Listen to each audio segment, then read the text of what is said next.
All right, let's dive right in. We're going to unpack the India AI Impact Summit, which was this really big moment that laid out a whole new way of thinking about the future of artificial intelligence. You know, this one line from the summit's opening film, it just says it all, doesn't it? We are living through a massive technological shift, maybe one of the biggest in history. And the stakes? They could not be higher. This summit was really all about how we navigate that change. So, what was this summit really about when you boil it down? Well, you could say it was India's big declaration of intent. It wasn't just about playing a part in the age of AI, but about actively shaping it, and in doing so, becoming a key voice for the entire global south. And this idea was woven through pretty much every conversation.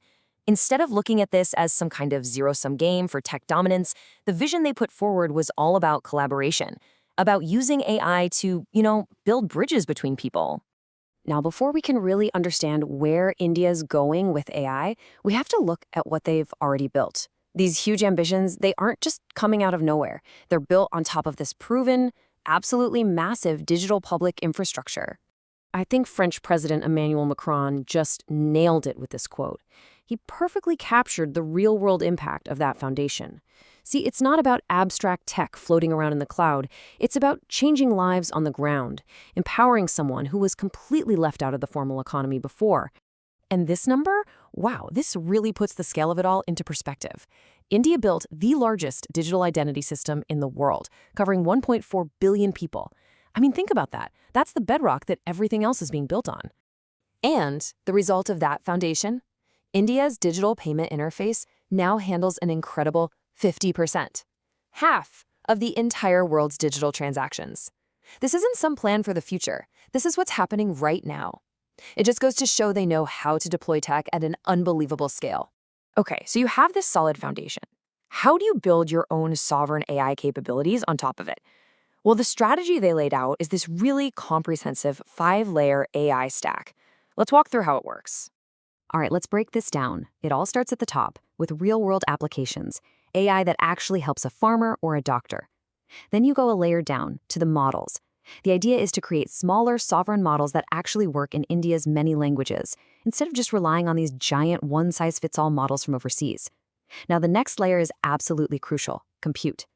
India is basically treating access to GPUs like a public utility, making it affordable for startups and researchers to innovate.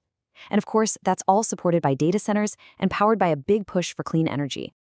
And really, this is the simple idea that ties that entire 5-layer stack together. It's not about building elite technology for a select few.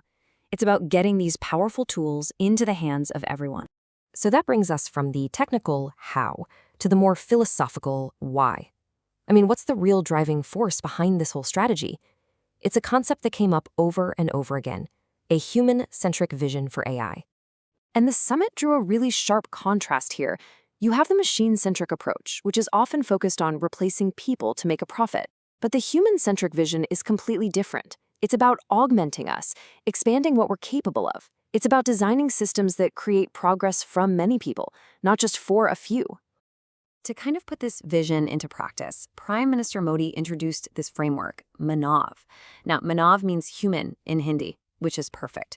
And it stands for moral and ethical systems, accountable governance, national sovereignty over data, accessible and inclusive tech, and valid systems that are lawful. This is basically the ethical compass for their whole AI journey.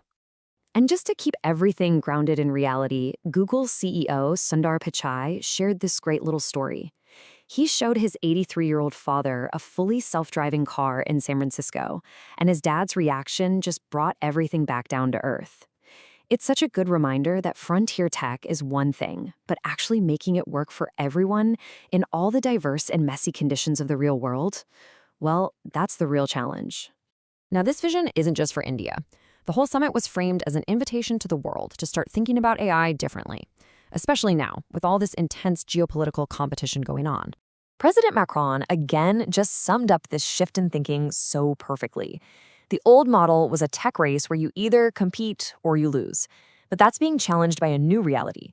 In the age of AI, you either connect and collaborate, or you risk falling behind.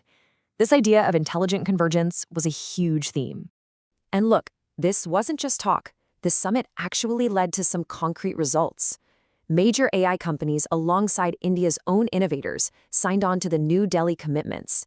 They basically pledged to study how AI really impacts jobs, and, this is huge, to test their models to make sure they work well across different languages and cultures, especially for the global south. So it really feels like we're at a key moment. The summit laid out this ambitious, inclusive, and deeply human-centric blueprint for AI. But it also leaves us with this big, powerful question.